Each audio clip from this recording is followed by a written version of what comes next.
Meanwhile, I saw this tweet about Tucker that just absolutely cracked me up because he keeps insisting that like he doesn't understand why anybody talks about him in relation to Israel, as if he doesn't constantly talk about Israel like with every single guest.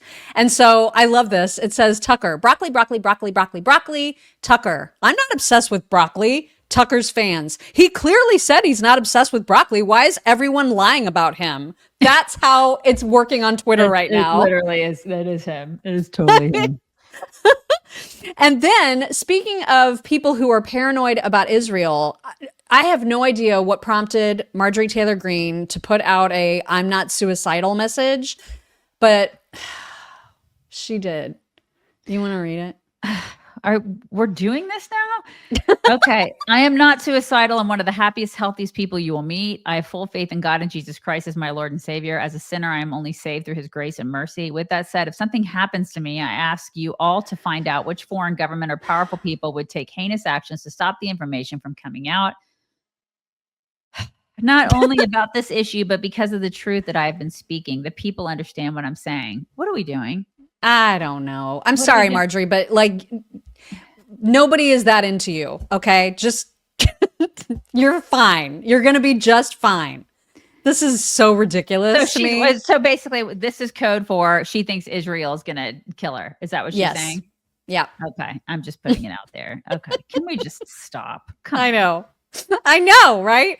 And so Insurrection Barbie had an interesting question, which I thought bears some repeating because I don't get what the end goal is either. So Matt Gaetz is another one that's doing all the anti-Israel stuff. And she said, I'm wondering what the goal of people like Tucker and Gaetz are. Like, what is the actual desired outcome?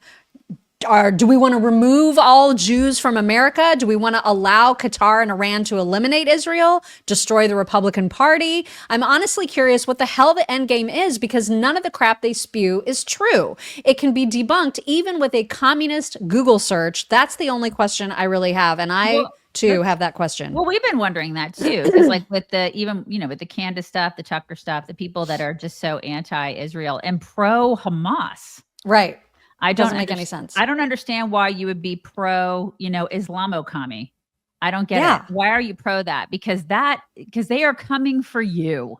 Mm-hmm. They're coming. Like, if you can hate Jews all you want, that's whatever. That's on you. But at the end of the day, they don't like Christians. They don't like Catholics. They don't like any of us. Okay. At the end of the day. So that's what I will never understand. Like, Candace isn't exempt. Tucker isn't exempt. None of these people, Marjorie Taylor Greene is not exempt. Right. Like, that's what I don't understand. So this is a great question. And I will never understand the end game either, because the end game is we all die according to them. Exactly. They've made it abundantly clear that is the end game for them. And it's the long game for them. Mm-hmm. So I don't get it. I don't get it. I wish I had the answer, but I do not. Also, this is another example of just like the ridiculousness that happens on Twitter. Joel Webbin said, number one, Israel buys TikTok, which by the way is not true.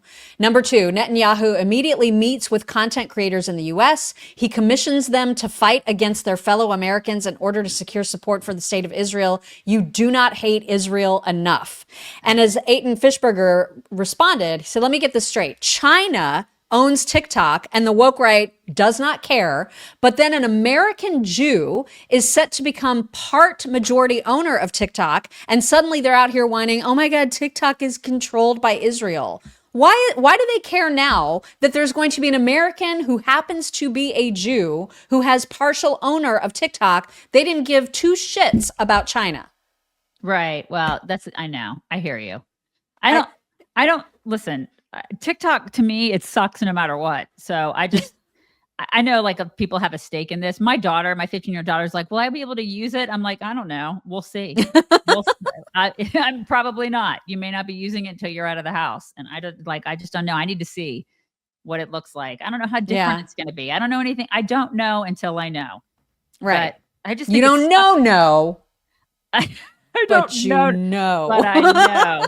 And that's the thing. I just hate it altogether. Maybe it won't matter who owns it.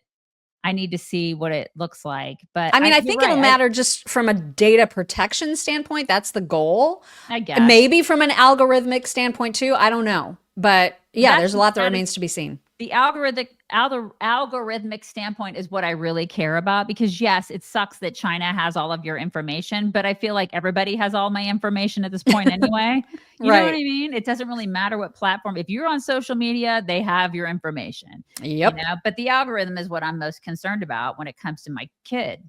So Yeah. I just need to see what that looks like. And we will. I mean, at some point. I don't know when all of this stuff is finalized. I know China still has to approve it, but we'll be watching to see what's happening. And by the way, if you find yourself writing a lot of checks and you're worried about your retirement, we have help for you. Yeah, Zach is the greatest, you guys. Our guy Zach Abraham is awesome. I used to have another dude. I'm not trying to be mean, but our accounts sat dormant for years. I mean, nothing was done with them. They were really unresponsive. We would have questions. They couldn't answer our questions about things.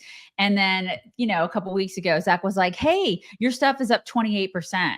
I was like, "That's amazing." I mean, it really is. He's just so proactive. He's very proactive. He's really gung ho about financial stuff. He's so excited to make you succeed. And I love that about him. I love a lot of things about him. He's a conservative guy. He's on our side with all of this stuff. And he wants you to succeed in retirement, which is such a wonderful thing, because that's not like a lot of these guys out there are not like, and women are not like that. So he has a great webinar coming up. He does these webinars several times a year, and he has one coming up on October 2nd. It's at 3:30 Pacific. It's called a Back to Basics webinar. And you guys can just check him out, see if you like him, which I know you're going to love him. You're going to totally fall in love with Zach, because we love him too.